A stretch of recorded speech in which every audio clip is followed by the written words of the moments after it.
I want to talk about time for a minute. If time basically looks like this, now is, of course, right in between the past and the future. My question for you, though, is how long is now? How long does it last? And does it last a second? Well, no. A second can, of course, be full of little nows. Now is shorter than that. In fact, now is so short that by the time you try to tell me that it's now, that's already in the past. When will then be now? So now is, we might say, infinitesimally small. In other words, it really has no independent existence of its own. It is simply that moment where the past and the future crash together, just that little tangent point between them. And here's why I want to talk about time. Now just isn't long enough to really have any meaning or substance of its own. It has to take that meaning or that substance from one of two places, the only two places where it can, and that is either the past or the future. And depending on how you think about now, you are thinking very differently about your life and your possibilities. So here's what I mean by that. If now is just the leading edge of the past, you could think that now is just the result of past moments. And you can look back at the past as just a causal sequence. In Aristotle's third sense, right? Just those efficient causes. This cause produces this effect, which in turn produces this effect, which in turn produces this effect, and all the way on down the line until we get to now. And in that sense, of course, now is just causally determined. It is the way things have to be based on things that already happened in the past. And likewise, you look back at the past, this is not something you can change. I don't have a time machine, we can't go back. I've made those decisions, I just have to live with them. And in that sense, now is just something that I don't have a choice on, right? I just have to be where I am and who I am and doing what I'm doing based on decisions that were already made in my past and in the past. I am just a product of the past. And in that sense, my now is totally determined and I am not free at all. Now here's the problem, of course, now is constantly pushing forward into the future, and each of these future moments can be thought of as a new now, right? Just produced by the conditions of the present causally. And so now we just project into the future an infinite series of nows, each determined, and the whole world is just a machine slowly playing out this programming. I'm never really free because my now is always determined by what came just before it. By contrast, if you think about now as the first moment of the future, everything changes. And here's why. The future hasn't happened yet. The future is totally undetermined. It doesn't exist. And if now is the very first moment of that, then instead of dealing with whatever the past has produced, now can be that first moment of a brand new unwritten future. And in that sense, every single moment I can ask myself, not what has already happened, but rather, what do I want to have happen? Where do I want to be in 5 minutes, in 5 years, in 5 decades? And at every single moment then I could ask myself, okay, well, what decision do I have to make now? What do I have to do right now in order to start making that happen? And in that sense, every now is a moment of complete freedom, because no matter what has happened in the past, no matter what decisions you've made before, and no matter what has already come before, now can be a totally brand new start. Now is, in that cliche old way of putting it, the first moment of the rest of your life.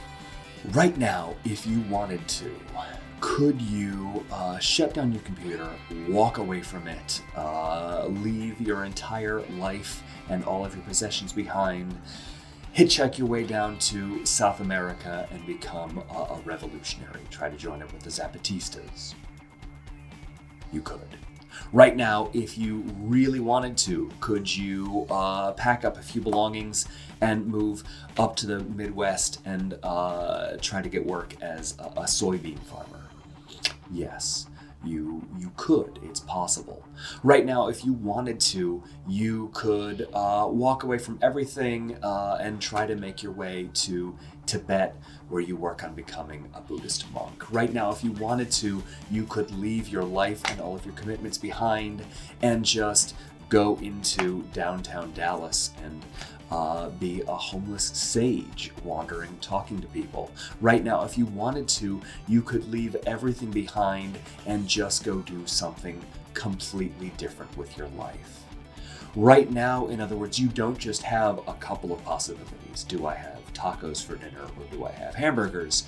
Your possibilities are infinitely wide open. You could do just about anything right now.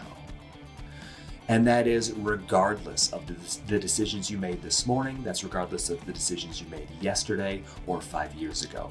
Whatever it is that you were planning when you woke up today, finish your degree, get a job, start a family, get promoted at work, you could always just throw that plan away and do something completely different. Now, if that's true, though, then the fact that you don't do any of that, the fact that you don't do anything different, this is not just some neutral now produced by the past. We can actually think about what you're doing right now as, in some sense, a deliberate choice. In other words, of all of the infinite things you could do right now, this is what you're choosing to do with right now. And this is not your only choice. You always have other choices. And so to choose this rather than any of those things, you are on some level, in some way, shape, or form, deciding that this, what you're doing right now, is the most important use of your time. This is, in some way, the very best way you could possibly be spending this time. We're not immortal. We don't have infinite time in front of us. We have a limited lifespan. And so with every decision you make, with every way that you spend every minute, you are deciding how you are going to spend the limited amount of time you have on this earth. And so if that's the case, then the question is, what does it mean to really mean what you do? What does it mean to really stand behind that decision? Now, if you look at what you're doing right now, or if you look back at the way you spent last weekend, and you say that that is not the best way that you could have used your time, if this is not the best possible use of your time right now, then the question is, why are you doing this? Why is that the way you spent your weekend? In other words, if there are more important things you can do with your time, and you have a limited amount of time to do it, why not do that instead? What's stopping you? Why wouldn't you spend your time the very best way that you possibly could? There's this bad humanism that leads to fascism, Sartre says, but there's also a good humanism. And that good humanism, he says, means this.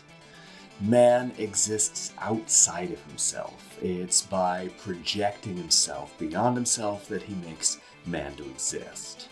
Now, this is probably just philosophically, metaphysically, the most dense passage in the whole speech. But let's just look at that phrase, projecting yourself. Now, to project is to throw forward. When I project my voice, I throw it in front of me. When a projector casts an image, it throws that image in front of itself. A projectile is, of course, some object thrown forward. But here's the thing, the word Sartre uses, projecting, in French, this is actually far closer related to our word project. And a project, a scheme, a plan is something that you deliberately create and work on. And this is you for Sartre. You are a project. You are something that you scheme or plan or deliberately create. And furthermore, that perfect you, that image of you, that ideal you, is then something that you throw in front of yourself. You project forward. And every action that you take is now at least potentially taken to bring you closer to that person that you could be, that ideal image of yourself. This image you project in front of yourself is the image of humans as they ought to be. This is, in other words, your way of showing me what you think the very best use of a human life looks like.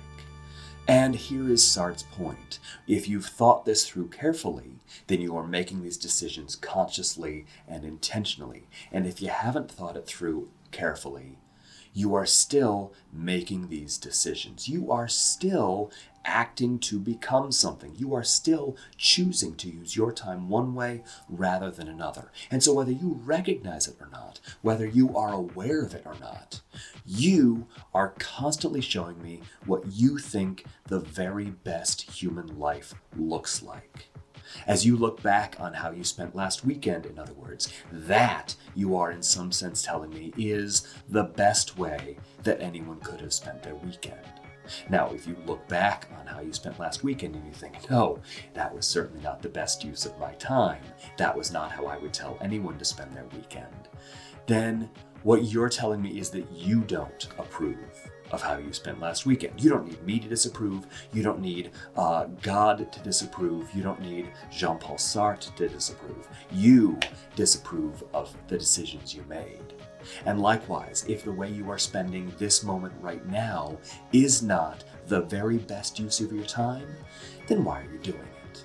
Why aren't you doing something more important with your time right now? In other words, on some level, you have decided, you are showing me that this is the most important use of your time.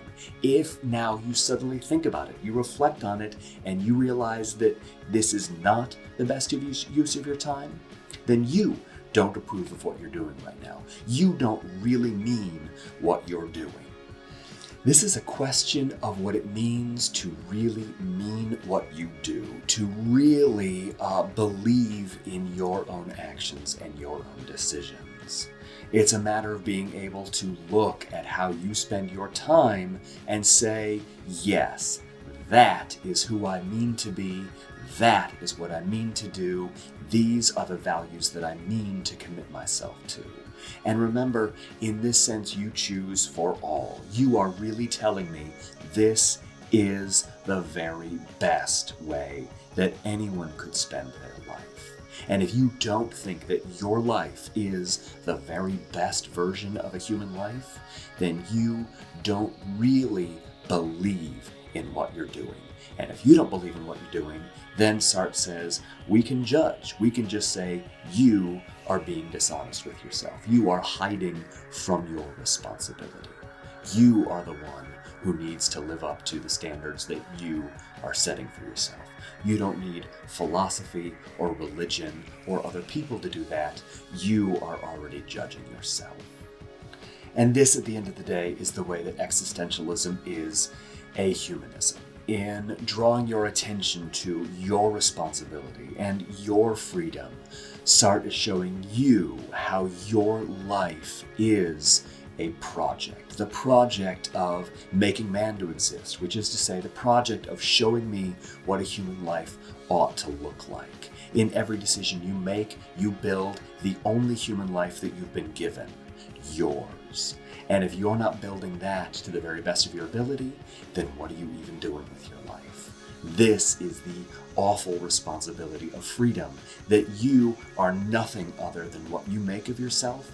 And if you don't approve of what you make of yourself, then you need to go do better.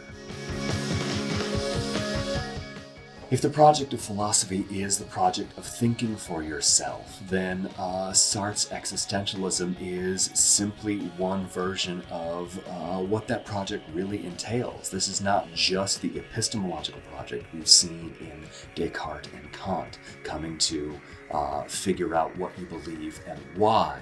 To really believe in something, as Sartre shows you, is also to be prepared to act as if you believe, to live up to your own values. And so this project of philosophy can in the end also be a matter of figuring out what you really believe in and living up to that, of being your own person, of really meaning not just what you think and what you say, but what you do.